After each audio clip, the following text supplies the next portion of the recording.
Have you ever wondered how much a doctor actually makes? I'm an orthopedic surgery resident, and in today's video, I'll be showing you my very first paycheck that I received as a doctor, plus the hours I worked, so you can see the reality of what it is to be a resident. Spoiler alert, it's not what you think. Make sure you stick around to the end of the video because there's way more to this video than just the salary reveal.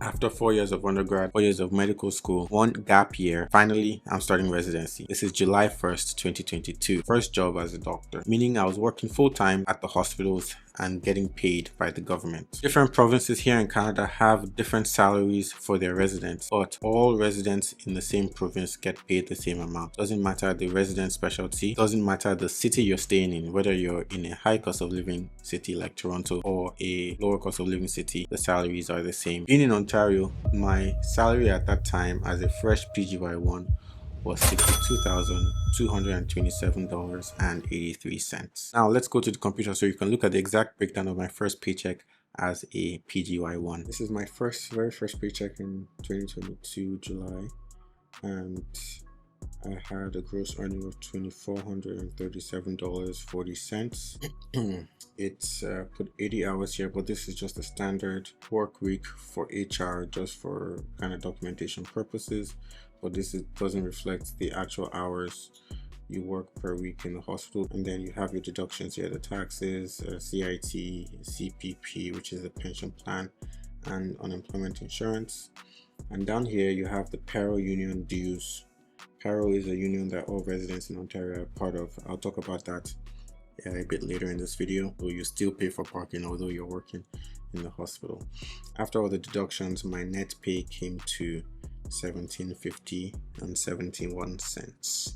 And remember, this is me working about 80 hours a week. When I first started residency, on my first rotation, I was on orthopedic trauma, and in the institution I work at, the orthopedic trauma junior resident is typically the busiest resident in the whole hospital. Combine my day clinical duties with on-call shifts on the weekend, I mean, I would easily work 80 hours per week when you average it out. But then other weeks, you don't work that much. And so before deductions, if you're assuming an 80-hour work week for the average resident on a very busy rotation, it comes to about, but then after deductions, it comes to about now, which is slightly above minimum wage, but it certainly could be better if you know what I mean. But there's a silver lining, and that's thanks to PARO. Stands for the Professional Association of Residents of Ontario, and it's essentially a union that advocates on behalf of residents here in Ontario with regards to things like a salary, work hours, benefits, and stuff like that. One of the things they're working on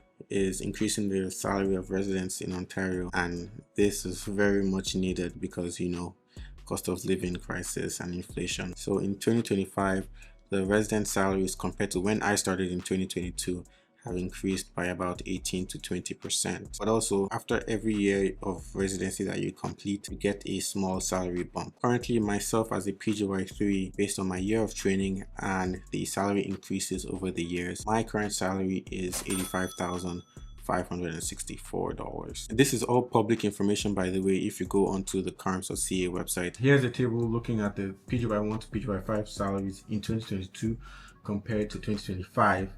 And this is why. But wait, there's more. If you look at my paycheck, there is a slot for stipends. Every time a resident is on call, you get something called a stipend, and this amount has gone up over the years too. As of July 2025, this is what the stipends look like. If you're in the hospital overnight, you get paid more than if you're taking call from home, and if you're on call on the weekends, you get paid more than if you're on call during the weekdays. If you're on call on the weekend and you're overnight as well, you kind of get the best of both worlds, which happens pretty often as an orthopedic resident or as a surgery resident in general. At the end of the day, residents are making a livable wage, but I still don't think we're compensated for the amount of work that we do. And the reason I'm sharing this is not to complain. Personally, I love what I do, but I'm sharing this because I believe salary transparency is something that should be normalized, especially in the medical community. And there's a misconception that doctors, once you finish, we're making these huge sums of money, Whereas in the reality is a little different. It's a slow grind, especially when you factor in the long hours, the length of training, your medical school debt as well. This is really the starting line and not the finish. And I'm looking forward to when I finish residency and start, making the big bucks. Don't forget to drop a like and make sure you subscribe for more doctor money related videos. And I'll see you in the next one. Thanks. Bye-bye.